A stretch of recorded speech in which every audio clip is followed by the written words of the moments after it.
Hey guys, welcome to another episode of Amber Unfiltered. Today I wanted to talk to you guys about something a little bit interesting. So I'm watching the new season of Basketball Wives and I noticed something and I was like, I wonder if other people have peeped this. But before I do that, don't forget to like, comment, and subscribe. Also, if you want to cash at me at AmberUnfilteredShow, that'd be greatly appreciated. So I know we're only 2 episodes in. No, I'm not doing a review because baby, I don't have time for that. Classes start in like 4 or 5 days. So baby, it's not me.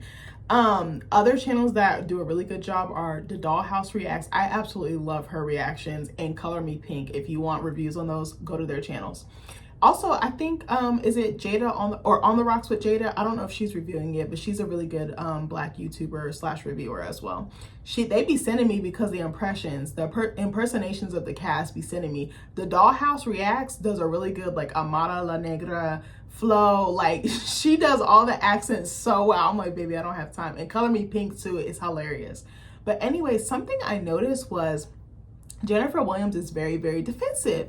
And I was like, I don't really like to go out on a limb and call out black women for that. But I was like, she doesn't seem like herself. She seems very guarded or on guard or on the defense. And I was like, it's because of that damn man of hers. Like, I feel so bad, but at the same time, I'm like, you made the choice to be with him. You have to deal with it. And it's interesting to me how she's convinced herself that he's catching all this flack or heat or smoke because of her being a public figure. And I'm like, no, it's because he's out here actively hurting people, and you knowingly married him knowing that he's like this. Like, you don't even care. You're not even able to empathize with those people. Even though you don't know them, you should be empathizing with them because they're losing everything they have trusting him. Like, and I was like, it's interesting to me how a woman will go out sad over a man, and I'm just like, that man is going to take her down. He's going to drag her to hell, if not below hell. And I'm just like, I hate that for her because she should know better, but it's like she doesn't, or she doesn't care. And it just, but I thought it was interesting. I don't what scene was it?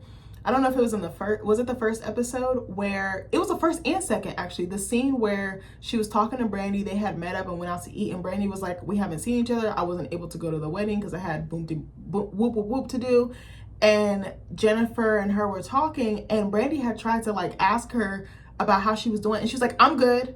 And I was just like, oh, no, you're not. Because why is her demeanor, her energy, usually like, Jenna's not super bubbly. She's more like, kind of just go with the flow, but she's usually more calm. She's smiling more. Like, Jennifer is a gorgeous woman. I will give her that. I don't think she makes the best decisions. And I think she's very materialistic, which is fine. You work hard for that, or you like that lifestyle. You like it, I love it. That doesn't work for me. I don't like stunting culture. I don't need the latest and greatest to make me happy or to feel good about myself. But if you can afford it, by all means.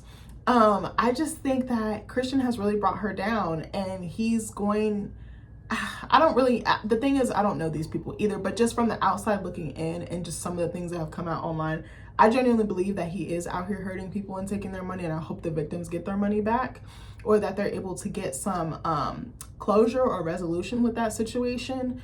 But you could just tell she's fatigued from having to defend him. But it's like, if you picked better, you wouldn't be in this situation. I think that's the thing I wanted to get at.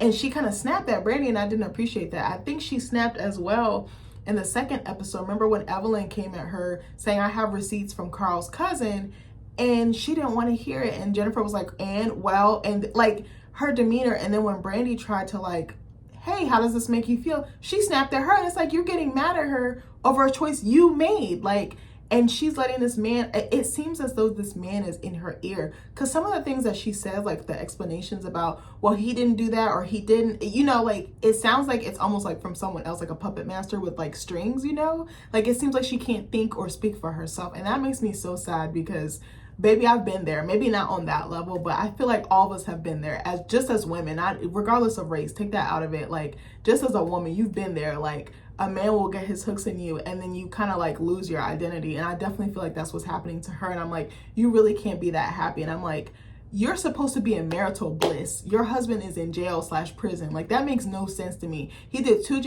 days in jail or prison before y'all got married, and then 13 days after. Like, you're supposed to be in love. You're supposed to be in, I remember when me and Nick got married, I was just like on a high. Like, you couldn't tell me nothing. I was trying to have a baby with him. I was like, baby, sign me up. Like, I was just so, I don't know what it was. Our bond just became so tighter. I'm like, their bond is being severed because of his past.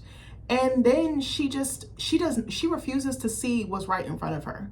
Like, that makes me sad because it's just like, she's gonna, she's gonna crash out. Like, it's just a matter of time. And I was like, I'm gonna be there to watch. Like, I love the show. Every time I say I'm not gonna watch it, I continue watching it. So that's my toxic trait. But I feel like there's really not anything on that's capturing my interest any besides Basketball Wives. I don't watch 90 Day Fiance anymore. I don't watch Real Housewives of Atlanta. None of the shows that I like Black Ink Crew, or what's the other one? There's some other VH1 programs. I can't think of none of them now that used to come on all the time. Nothing's really on. So it's just kind of like, this is what I have, you know. And I don't know, I just wanted to talk about that. I don't want to call her the angry Black woman because that's not fair to her, but she definitely seems more snippy. Like, she just immediately, it seems like she's just going in and seeing red, and she just feels like, well, I'm gonna defend him, I'm gonna defend him. And it's like, this man has you tight. And it's just like, again, you have to pick better. You have to see the writing on the wall. And it's like, she didn't care. She wanted to get married. She wanted to have a certain lifestyle. She wanted to have a certain aesthetic or image, and that's fine. But you got to be careful with that because there's consequences for that. And again, these victims are seeing you live off the scamming that your husband has done, and that's not okay. Like, I don't like that shit. Allegedly, I'm gonna say allegedly, but I believe he did it. I just don't think he's a genuine person, and I think that he's gonna take her for all she's worth. But anyways, let me know, what do you guys think? Are you guys watching this season? Are you interested in watching? Are you gonna watch YouTubers review it? What do you think? Let me know. I love you guys, and I'll see you in the next video. Bye.